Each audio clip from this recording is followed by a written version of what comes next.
In the golden city of Zuldazar, where ancient pacts bind the living to the lower, the soul of every troll is promised at birth. Their spirits are the sacred currency of Bwonsamdi, the lower of graves, destined for his care in the other side. Yet, far to the north from the icy spire of Icecrown Citadel, another power of death casts its long shadow. A power that does not negotiate for souls, but takes them. This is the story of a paradox given flesh, a soul contested by two gods of death. This is the story of the Zandalari Death Knight. A Zandalari Death Knight is not a blank slate. They are born of an empire whose entire worldview is built upon a transactional faith with the lower. Spirits are not distant gods. They are active patrons, business partners in a cosmic economy. And at the heart of their understanding of death stands Bwonsamdi. He is no gentle shepherd.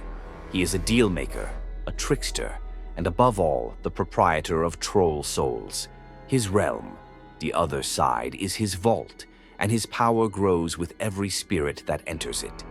His opposition to undeath is not a moral stance, it is a business principle. Necromancy is not an affront to the natural order, it is theft. Every troll soul raised by another is a coin stolen from his coffers, a debt on his ledger. He despises those who would be stirring up my bones because they are shorting him on his owed share. For a human, undeath is a violation of the light. For a Zandalari, it is metaphysical larceny. And the act of raising one is a direct challenge to the lower of graves himself. The power of the Lich King is absolute. The helm of domination grants its wearer the might to pierce the veil and seize a soul, even one promised to a god. When Bolvar's magic reached into the aftermath of the battle for Dazaralor, he was knowingly committing a metaphysical heist, poaching a soul from Bwonsamdi's rightful domain. And Bwonsamdi's response was a deafening silence. Why? Because Bwonsamdi is a pragmatist. A direct confrontation with the Lich King, another death god of immense power, over a handful of stolen souls, is simply bad business. He cuts his losses, accepting the theft rather than risking a war he is not guaranteed to win. The Zandalari Death Knight thus becomes the living embodiment of a territorial dispute between cosmic powers. Their soul is the prize in a silent, passive-aggressive contest between Icecrown and the other side. Here lies the Zandalari's unique strength. They are given a set of powers from a foreign source, but possess a potent cultural lens through which to reinterpret them.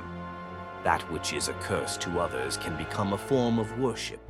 The necromantic arts of the Scourge can be reconsecrated as a dark blessing from the lower of graves.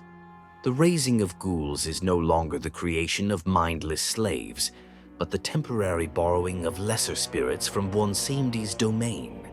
The chill of the grave that fuels their frost magic is not an echo of Northrend, but a direct conduit to the cold, spectral essence of the other side itself. Bwonsamdi seems to acknowledge this with his signature mockery. When a Zandalari Death Knight falls, he greets their spirit with a quip. Ah, a Death Knight. You should come see my Death Gate. It is a boast, a jab at the cheap imitation of his power, but it is also a sardonic invitation. An acknowledgement that, while they may serve another master now, their soul ultimately belongs to him. And so the Zandalari Death Knight walks a path unlike any other. They are a living heresy, a walking debt. Yet in a society that now looks to the lower of graves as the patron of its throne, they find a terrifying purpose. They are not merely an echo of the Scourge, but something new, a potential sacred champion, a prelate of the grave. They wield the power of their thief to honor the god they were stolen from, repaying a stolen soul with an eternity of service, and turning a curse into a dark and profound covenant.